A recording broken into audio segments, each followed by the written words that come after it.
everybody lock in. Okay, what I want to do is talk about the two-handed backhand. Everybody here, does everybody have a two-handed backhand? Or has anybody hit one? Okay. Well, you're going to do one, obviously, when you slice. But let me explain about the two-handed backhand. This is very important. I'm just going to go over some of the fundamentals, okay? And remember, you hear me say this all the time. There's not a wrong way or a right way. There's a better way. And if you see a lot of stuff like on the Pro Tour, okay, you're going to see there's a little bit of difference, okay? But there are common threads or common elements that all the players have.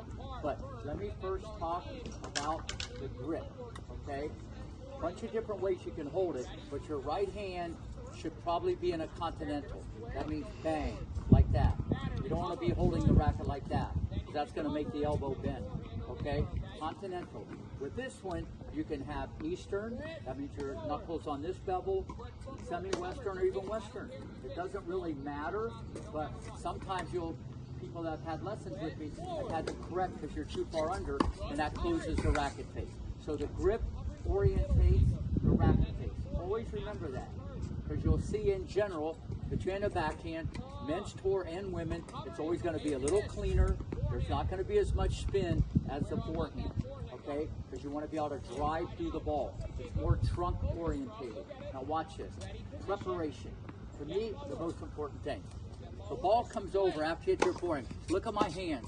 My hands go back along the pelvis, like your waist area. The hands go back this way. Okay, some of you guys are like this. I don't know what that's about. Just take the hands. Look, especially now. Preparation is a premium. It's an all-time high. The game is different than even 5 years ago. The balls are faster. Compaction, simplicity, organized, and structure is at an all-time high. Just turn your shoulders. The shoulders take the racket back. Look at my hands. Where are my hands? Some of you guys have your hands way too high. The only reason why your hands would go high, if you see Jeff or Sophia, that'd be maybe on a kick serve or a high ball, then obviously you could put your hands up here. But your bread and butter, the meat and potatoes, the hands go back along the pelvis. Here's what I'd like to see. Your right arm should be straight. Your left elbow a little bent. Okay? Right arm straight, left elbow bent. This is what we'd like to see. This is more of an ATP forehand. I'll get into WTA in a second. So you're in this position. Now we go back to the clock analogy. 12, 11, 10, 9, 8, 7, 6.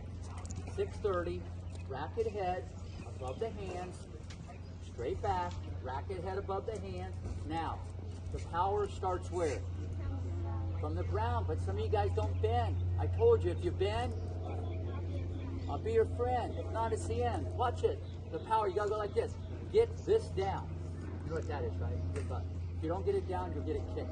Okay, here, the power comes. Now I pull with the right, and I push with the left. Because I have the racket at this angle, the racket kind of flips. You'll see this with most of the guys on the two-handed backhand, because it's this way. Okay? But look what starts the engine. Bang! Look, look, look, look.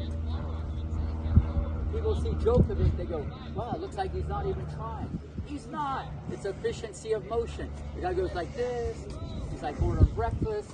Boom. That's it. Now, that's one way to do it. This is straight and this is bent. Look what happens biomechanically. After you do this, this becomes straight, and now that becomes bent. And then the follow-through should always go to the target and over here. Now, some of you do this. And I'm not saying you can't do this. You set the racket here, then the ball bounces, and you do what we call a bubble loop. That means you take the racket and you go like that. All right, you can do that if you want, but you got to make sure you keep it on the hitting side of the body. When you start doing that, now it becomes more trunk orientated. You got to throw your trunk at the ball. You want to keep it on this side. Your elbows, where are my elbows? Away. Keep it on this side. Even if I do this, look, everything's on this side. The problem is when you go this way, you feel more power because you have a bigger radius of your swing. Okay, more is going on, more can go wrong. Practice this. Okay, right here, set it. Now, When you're running across the court, you don't run like that. You're gonna run, the ball bounces, you might not have time to set it, you just go here, bang. Or if you're waiting on the ball, set. You pull with the right and you push with the left. Then at the end, depending on what you're trying to do, this would brush a little bit. Maybe if it's high, you'll hit it cleaner. Very important. Listen, you want to have the racket head above the wrist. From a science point of view, whether you're hitting a baseball, bang. Golf ball, bang. Two-handed backhand, bang. When this is above that a little bit, it will go faster. That's a fact. Now, even though the great Venus did this, she'll go like this. She put the racket down right away. Didn't really want that, but the one thing that was amazing, okay, her contact point never changed. She was going to be quite tall. And many people say, oh no, you don't want to do that. You don't want to do that. But let me tell you something. When she did this and hit open stance, down the line, people, they never moved an inch.